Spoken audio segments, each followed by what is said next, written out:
నమస్తే, welcome to our channel. Cinema industry నుంచి వైఎస్ఆర్సీపీ పార్టీకి మద్దతు తక్కువగా ఉంది. తెలుగుదేశం పార్టీకి ఎలాగో సినిమా తారలు అదేవిధంగా సినిమా యాక్టర్ పెట్టినటువంటి పార్టీనే కాబట్టి నేచురల్గా ఆ పార్టీకి సినిమా గ్లామర్ ఉంటుంది. మరోవైపు జనసేన పార్టీ కూడా సినిమా గ్లామర్ ఉన్నటువంటి పార్టీనే కాబట్టి సినిమా గ్లామర్ లేని పార్టీ ఏదైనా ఉంది అంటే ఆంధ్రప్రదేశ్లో ప్రస్తుతానికి అది వైఎస్ఆర్సీపీనే.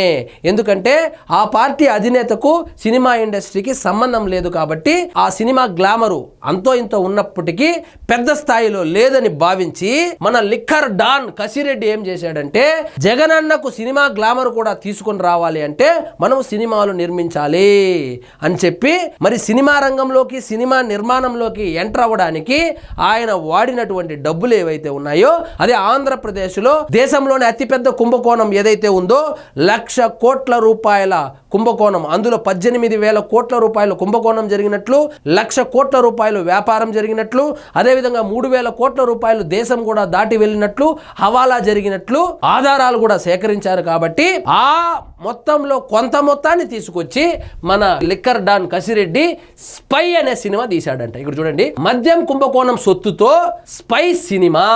స్పై అనే సినిమా ఎవరిది? నిఖిల్ సిద్ధార్థ్ హీరోగా ఏదో ఒక సినిమా తీశారు. దానికి ప్రొడ్యూసరు ఈయనే, బరాబర్ పేరు కూడా వేసుకున్నాడు, నిర్మాత కసిరెడ్డి రాజశేఖర్ రెడ్డి అని చెప్పి ఈడీ ఎంటర్టైన్మెంట్స్ అనేటువంటి ఒక నిర్మాణ సంస్థ పేరు పెట్టుకొని దాంట్లో స్పై అనేటువంటి సినిమా అయితే తీసినట్టుంది.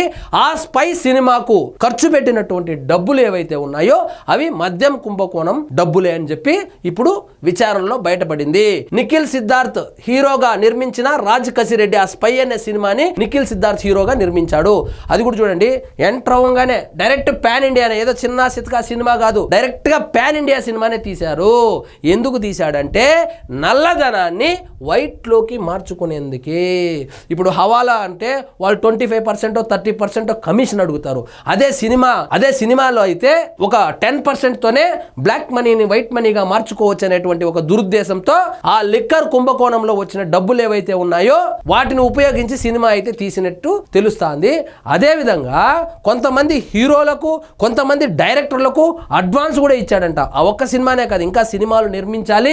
ఆల్రెడీ ఎలాగో రాబోయేది 2024లో జగన్మోహన్ రెడ్డే కదా, మళ్ళీ మద్యం కుంభకోణం అయితే కంటిన్యూ అవుతుంది కదా, ఆ బ్లాక్ మనీని వైట్ మనీ చేసుకోవాలి కదా అనే ఉద్దేశంతో ఆల్రెడీ అడ్వాన్స్ కూడా ఇచ్చాడంట. పలువురు డైరెక్టర్లు రచయితలకు కూడా అడ్వాన్స్లు ఇచ్చాడు.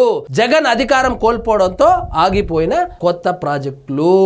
సో ఒక్కసారిగా బొమ్మ బొరిసైపోవడంతో జగన్మోహన్ రెడ్డి గారు అధికారం కోల్పోవడంతో ఈ మొత్తం ప్రాజెక్టులు అయితే ఆగిపోయింది. ఈ బ్లాక్ వైట్ ఈ ట్రాన్సాక్షన్లు ఏవైతే ఉన్నాయో ఆగిపోయింది. ఆగిపోవడం పోగా కేసుల్లో అయితే ఇరుక్కున్నారు.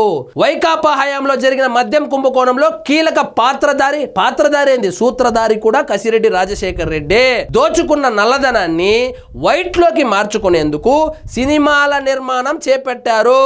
ఈడీ ఎంటర్టైన్మెంట్ పేరు కూడా భలే ఉంది, ఈడీ ఎంటర్టైన్మెంట్స్ అనే సంస్థను నెలకొల్పి నిఖిల్ సిద్ధార్థ్, అప్పుడు నిఖిల్ సిద్ధార్థ్ మంచి ఫామ్ లో ఉన్నాడు. కార్తికేయ 2 రిలీజ్ అయ్యి ఆ టైంలోనే అనమాట హీరోగా స్పై అనే పాన్ ఇండియా చిత్రాన్ని నిర్మించారు. తెలుగు, హిందీ, తమిళం, మలయాళం, కన్నడం, చూడండి ఎన్ని భాషలు చూడండి. ఈయనకి సినిమా గురించి ఓనామా కూడా తెలియదు. అంటే ఊరికే వచ్చే డబ్బులు కదా, సినిమా గురించి ఓనామాలు కూడా తెలియకుండా డైరెక్ట్ గా ఈడీ ఎంటర్టైన్మెంట్స్ అనేటువంటి ఒక నిర్మాణ సంస్థని పెట్టేసి ఈ లిక్కర్ లో వచ్చినటువంటి డబ్బులంతా దాంట్లో వేసి సినిమాలు తీసి బ్లాక్ ని వైట్ గా మార్చుకోవడానికి ఒక స్కెచ్ అయితే వేసినాడు. కానీ అడ్డంగా దొరికిపోయినాడు. చూడండి, దీనికి కథ కూడా రాజ్ కసిరెడ్డి సమకూర్చినట్లు టైటిల్స్ లో వేసుకున్నారు. ఇది హైలైట్, సినిమాకే హైలైట్. ఏంటంటే ఈయన ప్రొడ్యూసర్ ఒకడే కాదు, ఈయన లిక్కర్ కుంభకోణంలో బిజీగా ఉన్నప్పటికీ ఈయన లోపల ఉన్నటువంటి రచయిత తన్నుతా ఉండడంతో ఒక కథ కూడా రాసినట్టు, ఆ కథనే ఈ స్పై సినిమా అయినట్లు, ఆ కథ చాలా బాగా రావడంతో ఆయన ఒక నిర్మాణ సంస్థ పెట్టుకొని ఒక హీరో డేట్లు సంపాదించి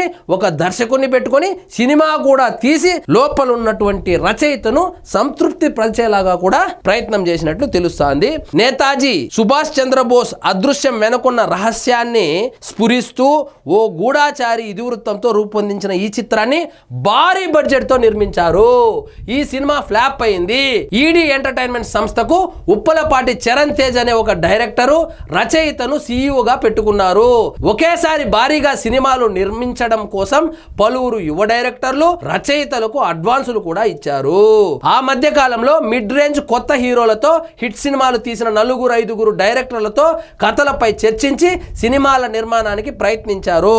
సో కంటిన్యూ చేద్దాము. సో సినిమా గ్లామర్ ను కూడా పార్టీకి తీసుకొని రావాలనేటువంటి ఉద్దేశంతో లిక్కర్ స్కామ్ లో వచ్చినటువంటి డబ్బులతో పెట్టుబడి పెట్టి మిడ్ రేంజ్ హీరోలు ఎవరైతే ఇంకా పెద్ద హీరోలంతా ఇదర్ టీడీపీ సింపథైజర్స్ లేకపోతే జనసేనకు సంబంధించిన వాళ్ళు ఉన్నారు. సో వాళ్ళతో వర్కౌట్ కాదు. మరి పెద్ద హీరోల జోలికి వెళ్తే వాళ్ళు డేట్స్ ఇవ్వరు కాబట్టి ఎవరైతే మిడ్ రేంజ్ హీరోలు ఉన్నారో వాళ్ళకు అడ్వాన్సులు ఇవ్వడము, అదే విధంగా మిడ్ రేంజ్ డైరెక్టర్లకు అడ్వాన్సులు కూడా ఇవ్వడం జరిగిందంట. నిర్మాణానికి సొత్తు ఎక్కడిది, ఎలా చెల్లించారు, దాని క్వశ్చన్ మార్క్ ఎందుకు? ఆ 18,000 కోట్ల రూపాయల కుంభకోణం ఏదైతే జరిగిందో ఆ కుంభకోణంలో వచ్చినటువంటి డబ్బులనే సినిమా ఇండస్ట్రీలో పెట్టుబడిగా పెట్టారు. బ్లాక్ ని వైట్ గా చేసుకొని సినిమా గ్లామర్ ని వైఎస్ఆర్సీపీ పార్టీకి కూడా తీసుకొని రావాలనేటువంటి ఆయన ప్రయత్నం అయితే ఎప్పుడైతే జగన్మోహన్ రెడ్డి గారు అధికారం కోల్పోయాడో అప్పుడు పటాపంచర్ అయింది. సో ఇటు చూడండి, resource one IT solution, ED entertainment చిరునామా ఒకటే చిరునామా పెట్టుకోవడం, ఈ సూట్ కేస్ కంపెనీలు స్టార్ట్ చేయడం, ఎక్కడో కుంభకోణాల్లో వచ్చినటువంటి డబ్బులు అందులో పెట్టుబడులుగా పెట్టి బ్లాక్ మనీని వైట్ మనీగా చేసుకోవడం, ఇది ఎప్పటి నుంచో జరుగుతున్న నిరంతర ప్రక్రియ. ఆ నిరంతర ప్రక్రియలో భాగంగానే సినిమా గ్లామర్ వైఎస్ఆర్సీపీకి కూడా కావాలనే ఉద్దేశంతో ఈ కసిరెడ్డి కొంచెం ప్రయత్నం అయితే చేశాడు. స్పై అనే సినిమా తీశాడు, అది ఫ్లాప్ అయింది. అది ఫ్లాప్ అవ్వడము, జగన్మోహన్ రెడ్డి అధికారం కోల్పోవడము, మద్యం కుంభకోణంలో ఇరుక్కోవడంతో ఇప్పుడు ఈయన టాక్ ఆఫ్ ద టౌన్ గా ఉన్నాడు. ఈయన రాజ్ కసిరెడ్డి. సో ఇదండి ఈ రోజు మన టాపిక్. మీకు ఈ వీడియో నచ్చినట్లయితే లైక్ చేయండి, షేర్ చేయండి, ఛానల్ మాత్రం సబ్స్క్రైబ్ చేసుకోవడం మర్చిపోవద్దు.